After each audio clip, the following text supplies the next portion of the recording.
Channel کو subscribe کریں، ساتھ ہی بیل آئیکن کو دبائیں۔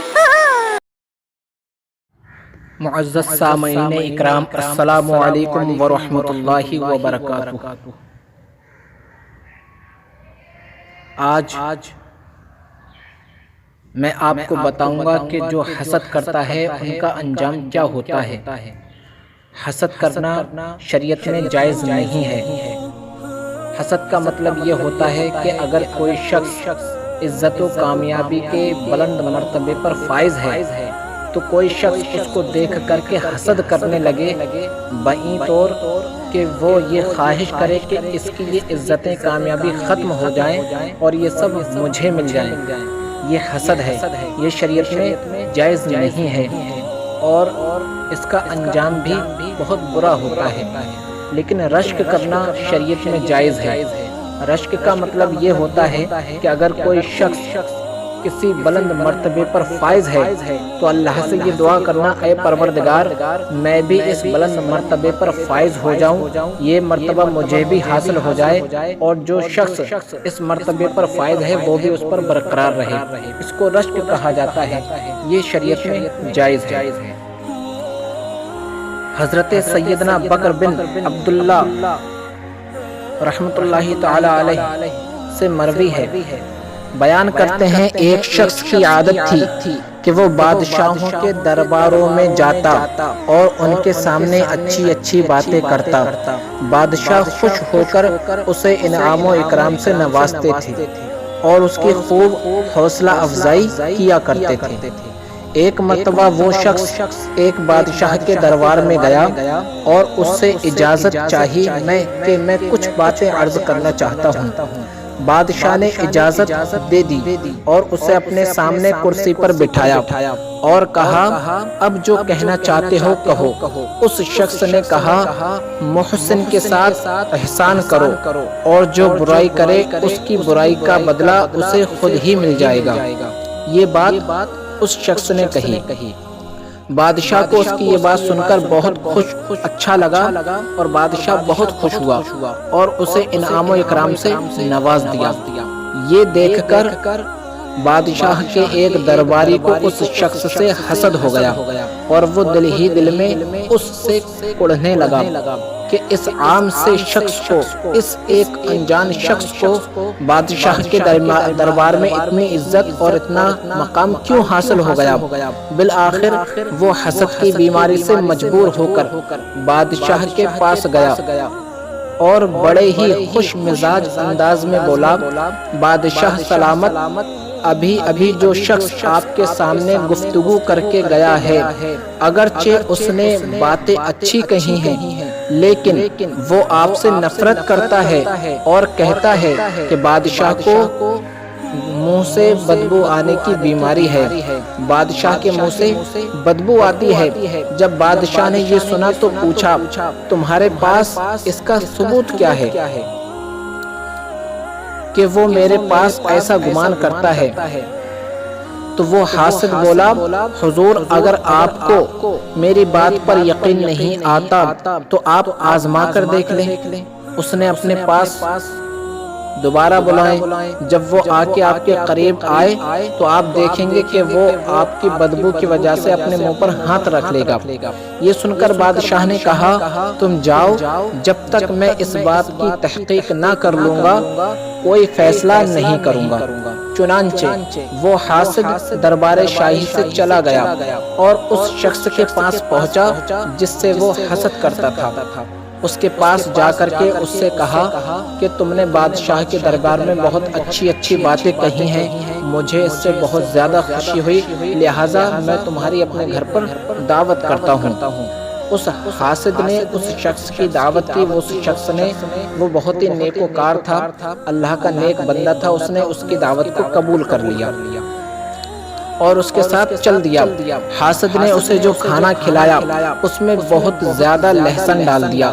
لہسن چونکہ بدبودار ہوا کرتا ہے، جب کوئی شخص اس کو کھا لیتا ہے تو اس کے منہ سے بدبودار بدبو نکلتی ہے، اسی لیے لہسن اور کچا پیاز کھا کر کے مسجد میں آنا صحیح نہیں ہے۔ اب اس شخص کے منہ سے لہسن کی بدبو آنے لگی۔ بہرحال وہ اپنے گھر واپس آ گیا۔ ابھی تھوڑی ہی دیر گزری تھی کہ بادشاہ کا قاصد آیا اور اس نے کہا بادشاہ نے آپ کو ابھی دربار میں یاد کیا ہے۔ وہ شخص قاصد کے ساتھ دربار میں پہنچا۔ بادشاہ نے اسے اپنے سامنے بٹھایا اور کہا ہمیں وہی کلمات سناؤ جو تم نے پہلے سنائے تھے۔ اس شخص نے کہا محسن کے ساتھ احسان کرو اور جو برائی کرے گا اسے برائی کا بدلہ خود ہی مل جائے گا۔ جب بادشاہ نے اس کی یہ بات سنی تو بادشاہ نے کہا اب تم میرے قریب آؤ اور میرے پاس بیٹھ کر کے یہ کلمات دوہراؤ۔ یہ کلمات میرے پاس بیٹھ کر کے دہراؤ۔ جیسے ہی وہ بادشاہ کے قریب آیا اور جب کلمات اس نے دہرائے تو اس نے فوراً اپنے منہ پر ہاتھ رکھ لیا اور وہ کلمات دہرانے لگا۔ جب بادشاہ نے یہ صورتحال دیکھی تو اپنے دل میں کہا کہ اس شخص نے ٹھیک ہی کہا تھا کہ یہ میرے متعلق یہ گمان کرتا ہے کہ میرے منہ سے بدبو آتی ہے۔ بادشاہ اس شخص کے بارے میں بدگمانی کا شکار ہو گیا اور بلا تحقیق اس نے یہ فیصلہ کر لیا کہ اس شخص کو سخت سے سخت سزا ملنی چاہیے کیونکہ یہ بادشاہ کے تعلق سے غلط گمان کرتا ہے۔ چنانچہ اس نے اپنے گورنر کے نام اس طرح خط لکھا اے گورنر جیسے ہی یہ شخص تمہارے پاس پہنچے اسے ذبح کر دینا اور اس کی کھال اتار کر اس میں بھوسا بھر دینا اور اس کی لاش کو ہمارے دربار میں بھیج دینا۔ پھر بادشاہ نے اس پر اپنی مہر لگائی اور اس شخص کو دیتے ہوئے کہا یہ خط لے جا کر فلاں علاقے کے ایک گورنر کو دے دینا۔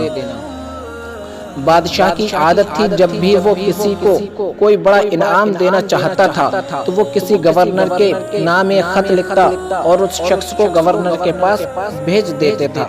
یہ اس بادشاہ کی عادت قدیمہ تھی، پرانی عادت تھی۔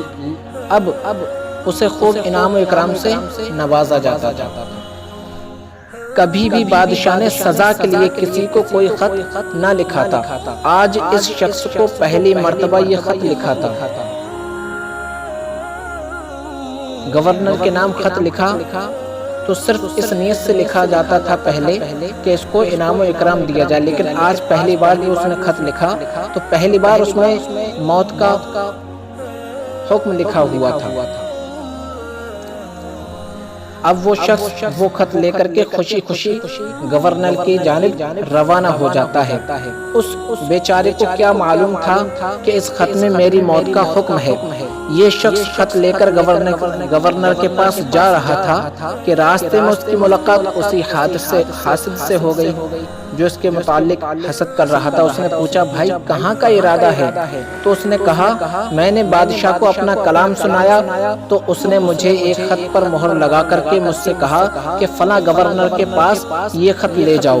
میں اسی گورنر کے پاس خط لے جا رہا ہوں۔ حاسد کہنے لگا بھائی تو یہ خط مجھے دے دے، میں ہی اسے گورنر تک پہنچا دوں گا، کیونکہ اس حاسد کو یہ پتا تھا کہ بادشاہ جب بھی کوئی خط دیتا تھا کسی گورنر کے پاس لے جانے کے لیے تو اس میں یہ لکھا ہوتا تھا کہ جیسے ہی یہ شخص پہنچے تو اس کو خوب انعام و اکرام دیا جائے اور اس کی تمام شکایتوں کو پورا کر دیا جائے۔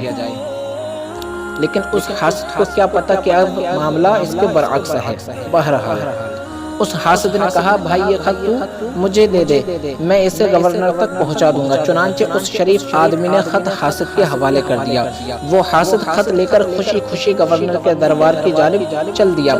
وہ شخص وہ حاسد یہ سوچ رہا تھا کہ اس خط میں بادشاہ نے گورنر کے نام پیغام لکھا ہوگا کہ جو شخص یہ خط لے کر کے آئے اسے انعام و اکرام سے نوازا جائے۔ میری قسمت کتنی اچھی ہے، میں نے اس شخص کو جھانسا دے کر کے اس سے یہ خط لے لیا، اب میں مالا مال ہو جاؤں گا۔ وہ حاسد انہی سوچوں میں مگن بڑی خوشی کے عالم میں جھومتا جھومتا گورنر کے دربار کی جانب جا رہا تھا۔ اسے کیا معلوم تھا کہ وہ اب موت کے منہ میں جا رہا ہے۔ اور اسے جاتے ہی قتل کر دیا جائے گا۔ بہرحال وہ گورنر کے پاس پہنچا اور بڑے ہی مؤدبانہ انداز میں بادشاہ کا خط گورنر کو دیا۔ گورنر نے جیسے ہی خط میں پڑھا تو پوچھا، اے شخص کیا تجھے معلوم ہے اس خط میں بادشاہ نے کیا لکھا ہے؟ اس نے کہا، بادشاہ سلامت نے یہی لکھا ہوگا، مجھے انعام و اکرام سے نوازا جائے اور میری حاجت کو پورا کیا جائے۔ گورنر نے کہا، اے نادان، بادشاہ نے اس خط میں مجھے حکم دیا ہے کہ جیسے ہی یہ شخص خط لے کر کے پہنچے اسے ذبح کر دیا جائے اور اس کی کھال اتار کر کے اس میں بھوسا بھر دیا جائے اور پھر اس کی لاش کو ہمارے دربار میں بھیج دیا جائے۔ یہ سن کر اس قاصد کے ہوش اڑ گئے اور کہنے لگا، میرا یقین کرو یہ خط میرے لیے نہیں ہے بلکہ یہ خط کسی اور کے نام ہے۔ اگر آپ کو یقین نہ ہو تو کسی قاصد کو بھیج کر کے بادشاہ سے معلوم کر لو۔ لیکن گورنر نے اس کی ایک نہ سنی اور کہا، ہمیں کوئی ضرورت نہیں کہ ہم بادشاہ سے اس معاملے کی تصدیق کریں کیونکہ بادشاہ کی مہر اس خط پر موجود ہے، لہٰذا ہمیں بادشاہ کے حکم پر عمل کرنا ہوگا۔ اتنا کہنے کے بعد اس نے جلاد کو حکم دیا اور اس حاسد شخص کو ذبح کر کے اس کی کھال اتار کر اس میں بھوسا بھر دیا گیا۔ پھر اس کی لاش کو بادشاہ کے دربار میں بھیج دیا گیا۔ وہ شخص جس سے یہ حسد کرتا تھا حسب معمول بادشاہ کے دربار میں گیا اور بادشاہ کے سامنے کھڑے ہو کر کے پھر سے وہی الفاظ دہرائے، محسن کے ساتھ احسان کر اور جو برائی کرے گا اسے عنقریب اس کی برائی کا صلہ مل جائے گا۔ جب بادشاہ نے اس شخص کو صحیح و سالم دیکھا تو اس سے پوچھا، میں نے تجھے جو خط دیا تھا اس کا کیا ہوا؟ اس نے جواب دیا، میں آپ کا خط لے کر گورنر کے پاس جا رہا تھا لیکن مجھے راستے میں فلاں شخص ملا اور اس نے مجھ سے کہا یہ خط مجھے دے دو، چنانچہ میں نے اسے خط دے دیا اور وہ خط لے کر کے گورنر کے پاس چلا گیا۔ بادشاہ نے کہا، اس شخص نے تمہارے بارے میں بتایا تھا کہ تم میرے متعلق یہ گمان کرتے تھے کہ میرے منہ سے بدبو آتی ہے، کیا یہ واقعی سچ ہے؟ اس شخص نے کہا، بادشاہ سلامت، میں نے کبھی ایسا گمان نہیں کیا۔ تو بادشاہ نے پوچھا، جب میں نے تجھے اپنے قریب بلایا تو نے اپنے منہ پر ہاتھ کیوں رکھ لیا؟ اس شخص نے جواب دیا، بادشاہ سلامت، آپ کے دربار میں آنے سے کچھ دیر قبل مجھے اس شخص نے خوب زیادہ لہسن کی آمیزش والا سالن کھلا دیا تھا جس کی وجہ سے میرے منہ میں بدبو آنے لگی تھی اور مجھے یہ گوارا نہ ہوا کہ میرے منہ کی بدبو سے بادشاہ سلامت کو تکلیف پہنچے، اسی لیے میں نے اپنے منہ پر ہاتھ رکھ لیا تھا۔ جب بادشاہ نے یہ سنا تو کہا، اے خوش نصیب شخص، تو نے بالکل ٹھیک کہا، تیری یہ بات بالکل سچ ہے کہ جو کسی کے ساتھ برائی کرتا ہے اسے عنقریب اس کی برائی کا بدلہ مل جاتا ہے۔ اس شخص نے تیرے ساتھ برائی کا ارادہ کیا اور تجھے سزا دلوانی چاہیے لیکن اسے اپنی برائی کا صلہ خود ہی مل گیا۔ سچ ہے جو کسی کے لیے گڈھا کھودتا ہے وہ خود ہی اس میں گر جاتا ہے۔ اے نیک شخص، میرے سامنے بیٹھ اور پھر اپنی اسی بات کو دہرا۔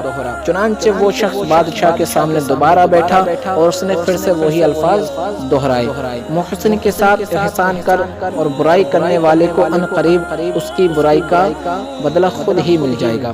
میٹھے میٹھے اسلامی بھائیوں اور بہنوں، جو کسی پر احسان کرتا ہے اس پر بھی احسان کیا جاتا ہے اور جو کسی کے لیے برا چاہتا ہے اس کے ساتھ بھی برا معاملہ ہوتا ہے۔ جو دوسروں کی تباہی اور بربادی کا چاہنے والا ہوتا ہے وہ خود تباہ و برباد ہو جاتا ہے۔